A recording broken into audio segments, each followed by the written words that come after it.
What's the story, guys? Well, the weekend numbers are coming in for Transformers 1 and it's a massive flop. It was estimated to take in 40 million domestically in the US and it only took in 25. This means it's just shy of half of what it was supposed to make. Which is a crying shame because it's a very, very good film. But unfortunately, thanks to the absolute cluster they made of the marketing of this film, they obviously killed off any interest most normal people had for it. Throw in the practical DREDD style levels of international distribution for this film, and it's only actually made another 14 million there, bringing the worldwide total to 39 million. I got absolutely dogpiled on my first video on this whole film in relation to the first trailer, but it's clear now, considering what a really good film it is, that it's the marketing of this film plus the somewhat dodgy looking designs of the characters that have just convinced the public that this is basically Nickelodeon kidified fare, and they stayed away in their droves. And it's a damn shame because it's a great film. Like DREDD, anyone who actually seen it couldn't stop raving about it. Personally, I think it's one of the most tightly produced films in terms of time, runtime, and it's got one of the best and strongest closing third acts I've seen in years. But just like DREDD, it seems incompetence in the marketing and the distribution is going to kill this film. Because as it stands, it's getting its ass handed to it by Beetlejuice, which is out 3 weeks. This should be a massive wake-up call for the production teams of this film, because for the last 2 series even, if you're looking at Cyberverse Adventure and Earthspark, they have been leaning increasingly towards kidified Nickelodeon-style designs for the characters, and that's not Transformers. And I think that has really hurt this film, because an awful lot of people looked at that first trailer, looked at the designs of the character and thought, ooh, no. I reckon if the designs were even more Dreamwave level of complex, it would have sold better to the public, just on an aesthetics front. But even then, you still got to contend with distribution. Like I said, one of the biggest markets for this is going to be the UK. It's not out there till October. What planet were they on when they were thinking of that? This thing's already up on pirate. Anybody who wants to see it can see it. The 14 million worldwide figure isn't actually indicative of what other markets think about it. It's just the fact that they haven't rolled it out, which in this day and age is insane. Now, it's not completely hopeless.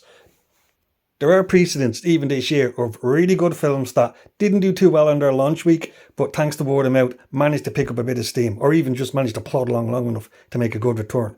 Classic example here is Guardians of the Galaxy 3. That didn't perform really well in its opening weekend. It was good, but not fantastic. But it chugged along nicely to get a good final come.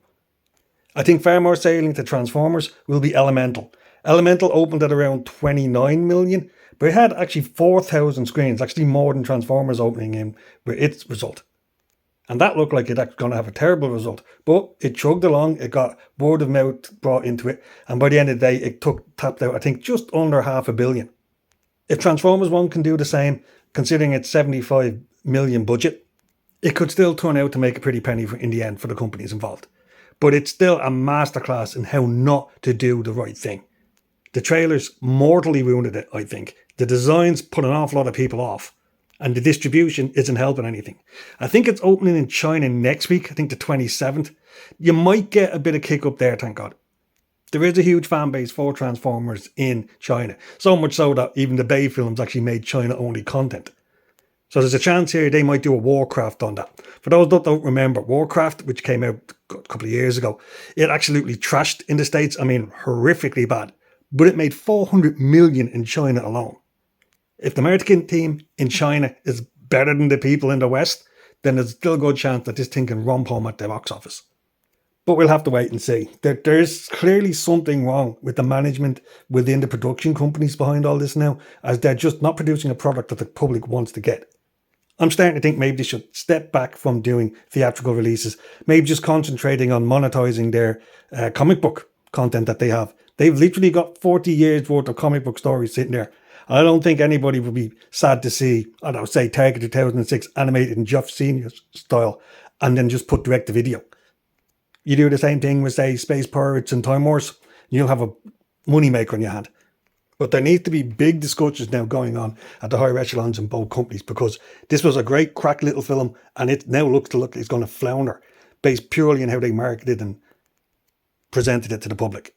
I mean, it is now deeply ironic that we've never had Transformers films that are actually substantial and have depth and intrigue, and are actually performing worse than any of them that were done under Michael Bay. So there you go, lads. Sad news. Transformers 1 flopping fairly substantially at the box office. I'm hoping word of mouth can save it because it does deserve it. Like DREDD, it's a cracking little film. It just needs to get the CDIs in front of it. It's just clear now that the marketing campaign team need to be sacked. So there you go. That's my thoughts on the sad affairs there for Transformers 1. If you like and subscribe and leave a comment below.